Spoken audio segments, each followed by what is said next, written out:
I hope that you've been reading Acts 27.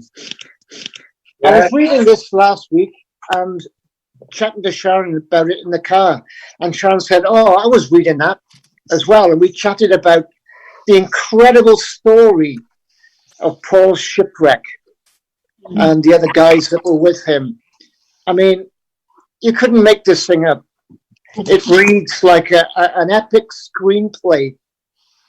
And if this was to play on the big screen, it would be just an incredible film, wouldn't it? But this happened. Sharon and I watched a movie last week, and it was called The Lighthouse. True story of two lighthouse guys that were marooned in a lighthouse 25 miles off the Pembroke coast. And it was in the days when lighthouses were made of wood and ships were made of wood.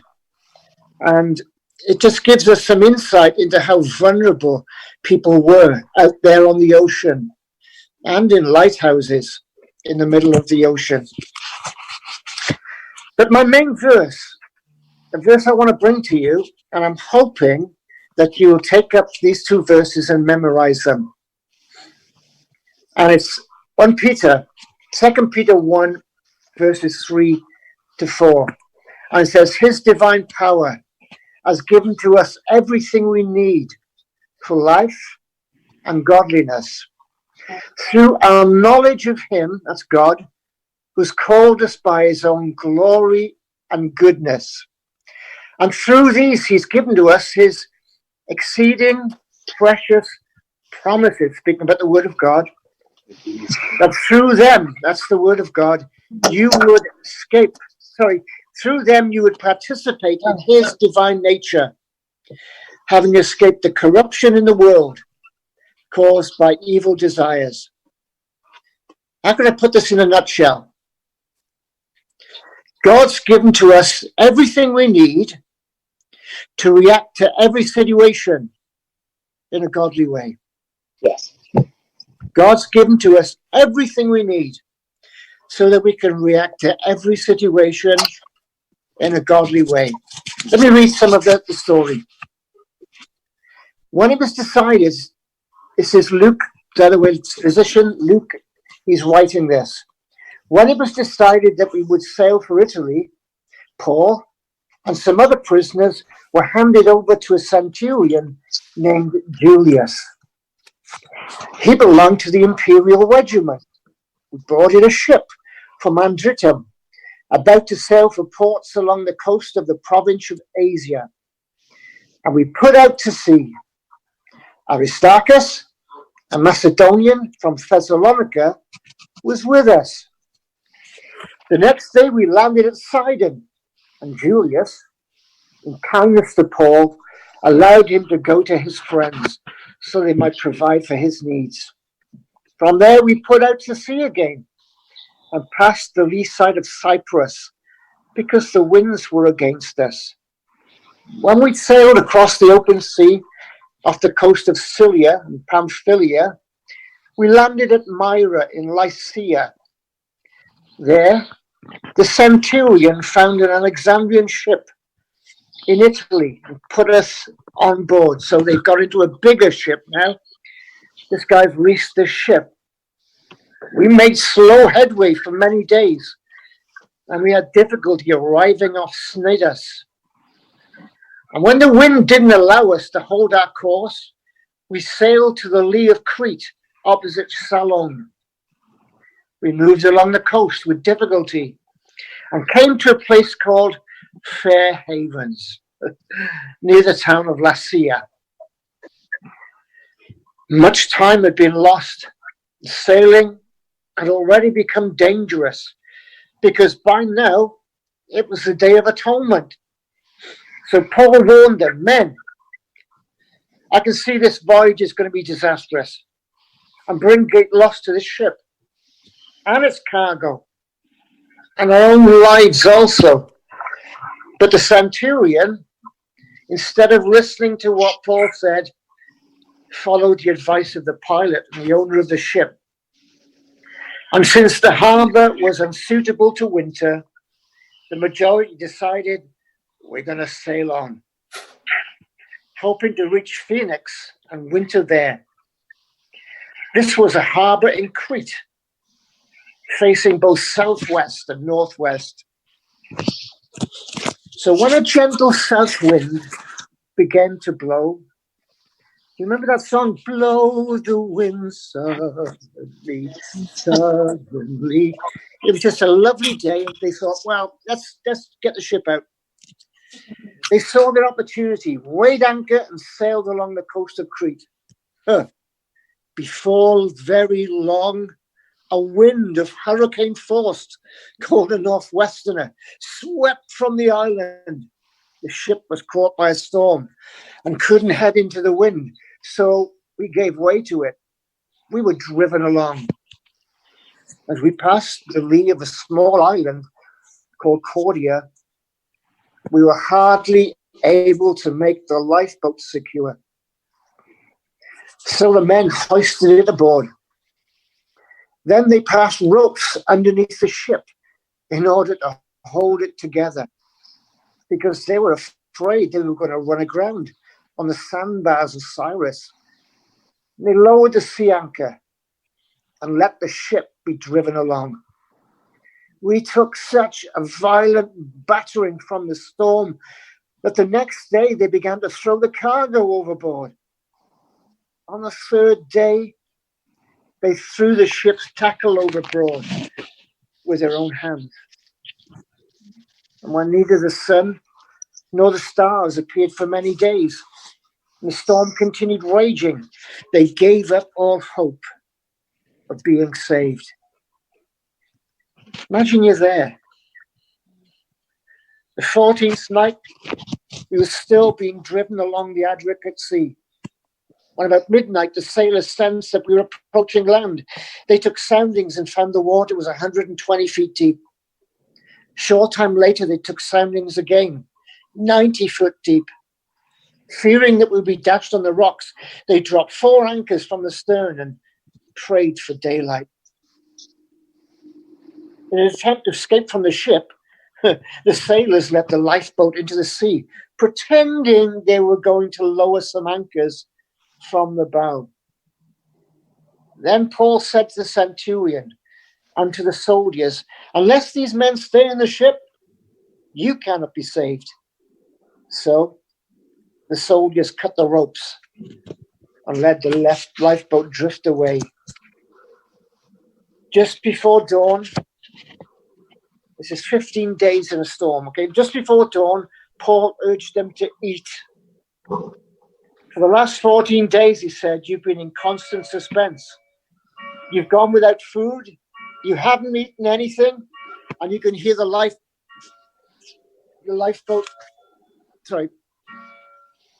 You haven't been able to eat anything. You've been in constant suspense. Now I urge you, eat some food.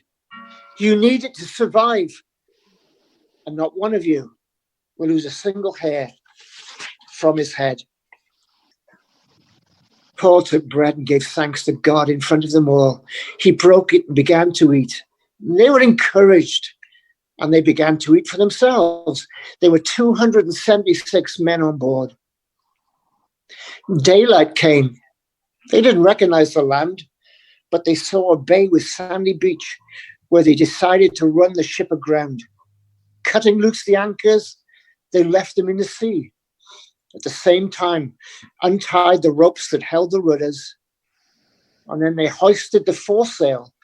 The wind made up for the beach, but the ship struck a sandbar and ran aground. The bow stepped fast, wouldn't move, and the stern was broken into pieces by the pounding of the surf. The soldiers planned to kill the prisoners to prevent any of them from escaping. But the centurion wanted to spare Paul's life and kept them from carrying out their plan. He ordered those who could swim to swim. The rest, they got on board planks and other pieces of the ship. But every one of those 276 guys, landed on the island safely. You know the story well. They were on their way to Rome. And Paul was in the charge of this guy, a centurion. And he was part of the Augustan cohort. And that was an elite group of soldiers, elite group of 600 soldiers that cared for the personal well-being of the emperor. Think about it. You're Paul, and you're in Julian's care. He's the army, or okay, he's the police. I've noticed that even some Christians have bad attitudes towards the police. I've even heard some Christians call the police by derogatory names. That's not you, is it? That's not me. We're told to respect all those in authority. How can we do that? Particularly if we've had a bad experience with the police. Well, God's divine power has given us everything we need for life and to live a godly life. Therefore, we can do it. Now, there's four main characters in the story. There's Paul. There's a centurion named Julius, who's a kind man, predisposed to kindness concerning Paul. With them travels Dr. Luke, Paul's personal physician. He's the one writing the story. He's Paul's personal doctor. There's another man called Aristarchus. He's a young guy that Paul had met in Thessalonica. He's become Paul's companion. He's tending to all Paul's needs. From now on, he's going with Paul wherever he goes. But it was necessary for this man to become Paul's slave in order to get onto this ship. So that's what he's doing. Now, I've got a question. Are we able to serve in a menial way? Are we the ones that are able to put the chairs out, do the washing up, do the work that's maybe a bit messy, a bit dirty? Do we consider that worship? Are we able to serve in this way? Like this man that served Paul. He wasn't in the limelight, but I know he's going to get a great reward. Some people can only serve if they're up front leading or they're in charge of a team. That's not us, is it? Because we've got everything we need for life and godliness. We can react to every situation in a godly way. Verses 4-8. Immediately the winds against them. The winds at this time, I'm told, blow from the northeast, which would have helped them on their journey to Rome. But here the winds have changed direction, and the wind is opposing them. So they hug the coast, tacking along the sea. They finally arrived at the Lycian port of Myra, where the centurion leases a bigger vessel, probably about 36 meters in length, about 200 feet. This was a ship that was carrying grain. Now, carrying wheat from Egypt. Egypt was the granary of the Roman Empire at this time, and the ship was loaded up with cargo. But it had been forced to put into port because of the adverse weather conditions. So after sailing for many days, and they only made a couple of 100 miles along their destination, they come into the lee side of a small island called Crete in order to make any headway at all. This kind of raises a question. We know that Paul's in the will of God. God had told him that he was to stand before Caesar or the Emperor Nero in Rome. If we're in the will of God, why is it the wind's against us? Why all the trouble that we face? Can anybody answer that? Why do we get so much trouble doing the will of God? Do we question it is the will of God when trouble comes our way? Do we say, oh, stuff this, I'm getting out, it's just too difficult? We've got what it takes to react to every situation in a godly way. And so here's the apostle facing incredible difficulty getting to the place that is the center of God's will. God controls the winds. God controls the waves.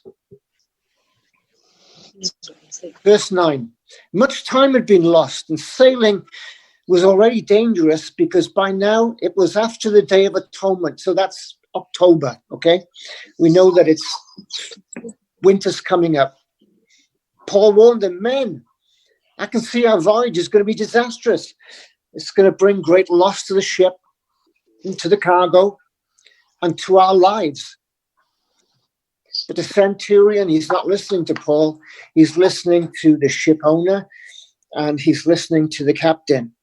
They're the guys who know. And so they carry on. Settle or sail on.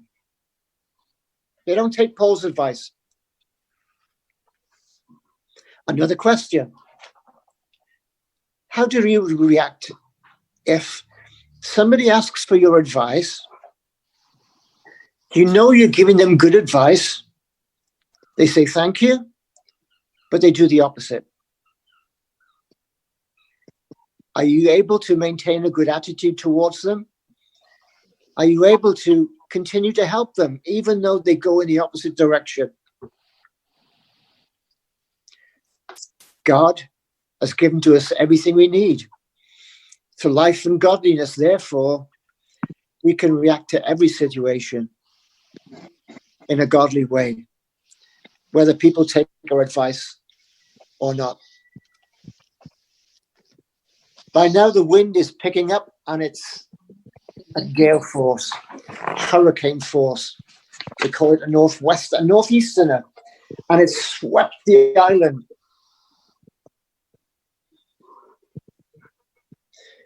So the only thing they could do is let the ship be driven by the wind. They couldn't kind of sail against it. And they found it necessary to get some ropes, some cable, put it under the ship and tie it up like a package. Otherwise, the grain that was kind of moving back and forth inside the cargo hold would have smashed the ship to pieces. There's an incredible psalm in Psalm 57, verse 1. And it's David's hiding in a cave from Saul. And Saul's about to take his life. And David says this, I'm going to hide under the shadow of your wing until disaster has passed. Sometimes the storms in life are so violent, the only thing we can do is hide. To put our heads down, hide under the shadow of his wing, and let it all pass by. Luke continues, when the sun, neither the sun nor the stars appeared for many days, they gave up hope. Now they means Luke, Paul, this other guy, and all the seasoned sailors. They navigated by the stars, didn't they? And they couldn't see the stars. They didn't know where they were in terms of being in the ocean. They were drifting helplessly in a howling gale in the midst of a wild sea. Didn't know where they were headed. They gave up hope.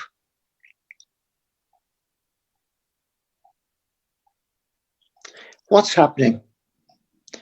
Why do these difficult circumstances keep piling up in my life? If I'm supposed to be doing the will of God, do we ever question that God's in control? Do we ever question that he actually loves us and he has good plans for us? This was obviously the case here at sea. Now, there's a phrase here in verse 21 to 26. It says, Paul stood forth. In other words, he stood up in the middle of the crowd and everybody's attention was focused on him. And he said, "Men, you should have listened to me." Now, he's not saying, "I told you so." He's just trying to wake them to the obvious issue that whatever he says is right. And he's encouraged them to pay attention right now. Paul announces it with absolute conviction. He said, "There's not going to be any loss of life among you. Only the ship's going to get smashed up." The reason for saying this, he said, "An angel came to see me in the night and told me so." He said, "You're going to stand before Caesar." I was not to be afraid. I spoke to Margaret last week, and she was saying how in that home that she's living in, nobody actually got the virus, nobody's sick. And I said to her, "Margaret, that's because of you." I said, "What do you mean?" She said, "Just like Daniel was in his land when he was in Babylon all that time, you were salt and light in that place, and God's honoring you, God's favoring you. And so God's sparing the lives of those who are with you." Furthermore, the angel said, "God has granted you all those that sail with you." What does this mean? It's kind of a throwaway phrase. God has granted you, the angel said. It simply means that Paul had been praying for the other passengers, 276 of them. We've got a heck of a responsibility, haven't we? Praying for our friends, praying for our neighbors, praying for the welfare of those we know. We call it intercession, interceding on behalf of others. And Paul had interceded for everybody on that ship. And God said through the angel, "God's granted your request. He's sparing their lives." What a responsibility that we have in terms of prayer.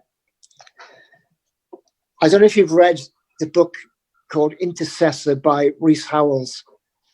If you haven't, please read it. It's written by a guy called Norman Grubb. Norman Grubb. It's an incredible book. It'll show you that, how intercession actually works. Do you remember what James said? He said, "You don't have anything because you don't ask for it." James 4:2.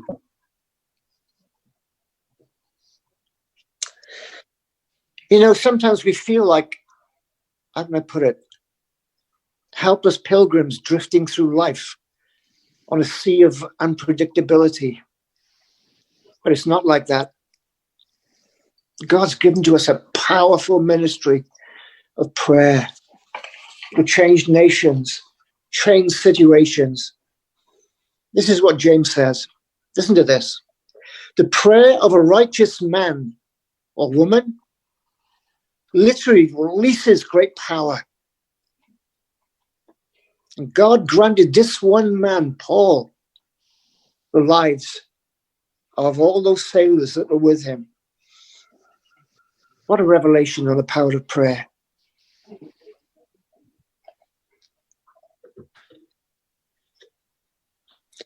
Paul was exposed to the same peril as the others faced. For Paul, the waves were just as high, just as scary, just as intense. Except Paul knew the will of God. He knew that he had to stand before Nero. That was the will of God. He had that knowledge, that secret knowledge. And that gave him an inward reassurance that enabled him to stand out from the rest of the crowd and be different. God's placed you right where you are. You're salt and you're light. And God's given to you and to me the ability to react differently from all those around you. When people are looking for answers, when they're fearful, that's when you stand out with words of encouragement, because you know Jesus and I know Jesus. I've got what it takes to react to every situation in a godly way. 1 Peter 2, verses 3 and 4. Memorize it. Live in the good of it. Amen.